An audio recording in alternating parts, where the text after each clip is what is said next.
ఎన్నికలు వస్తున్నప్పుడు విశాఖలో ఎయిర్పోర్ట్ లేకపోతే ఎలా అని బీజేపీ ఎమ్మెల్యే విష్ణుకుమార్ రాజు ప్రశ్నించారు.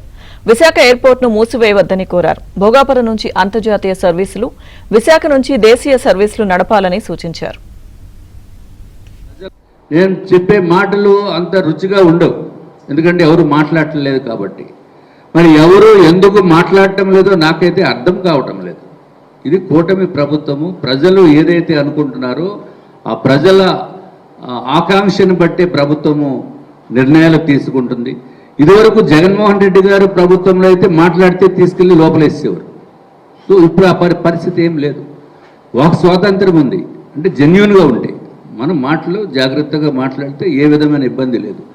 వాస్తవానికి విశాఖపట్నం ఎయిర్పోర్టు 62 సంవత్సరాల నుంచి ఎయిర్పోర్టు యూసేజ్లో ఉంది. అటువంటిది ఇప్పుడు తీసేసి మీరు మొత్తం అన్ని ఆపేమని అంటం లేదు. టోటల్గా రిక్వెస్ట్ చేసేది ఏంటంటే, కొన్ని ఫ్లైట్స్ ఆంధ్రాలో ఉన్న ప్రదేశాల్లో తిరగడానికి ఫ్లైట్స్ హైదరాబాద్కి, విజయవాడకి, తిరుపతికి, ఇంకా వీలైతే ఏదైనా బెంగళూరు వరకు ఈ చిన్న చిన్న డిస్టెన్సెస్ ఉన్న ఫ్లైట్స్ ఇక్కడ ఆపరేట్ చేయండి. కేవలం ఉదయం ఒక 3 గంటలు, సాయంత్రం ఒక 3 గంటలు. 62 సంవత్సరాల నుంచి టెక్నికల్గా నేవీ పర్మిషన్ ఇచ్చినప్పుడు ఇప్పుడు 3 గంటలకి ఇవ్వడానికి ఏ విధమైన అభ్యంతరం ఉండదు. మీకు ఇంకొక విషయం తెలియచేయాలి.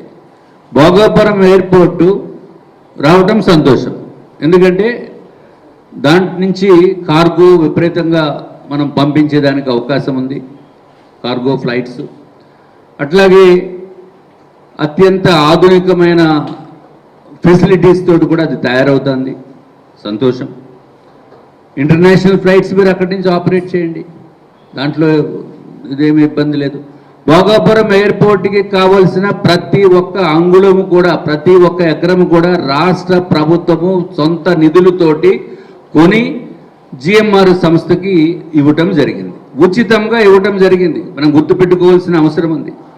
ఇది ఒక్కటే కాకుండా 10 సంవత్సరాలు రాష్ట్ర ప్రభుత్వానికి కానీ కేంద్ర ప్రభుత్వానికి కానీ జిఎంఆర్ సంస్థ ₹1 కూడా ఇవ్వాల్సిన అవసరం లేదు, అంటే సబ్సిడీ లాంటిది మాట. అట్లాగే ఇన్ని ఫెసిలిటీస్ ఇచ్చినప్పుడు అరే ఇక్కడ ఒక 4 ఫ్లైట్స్ ఆపరేట్ చేయడానికి కూడా వారు ఒప్పుకోరు అని నా యొక్క ఉద్దేశం కాదు, ఒప్పుకోవచ్చు.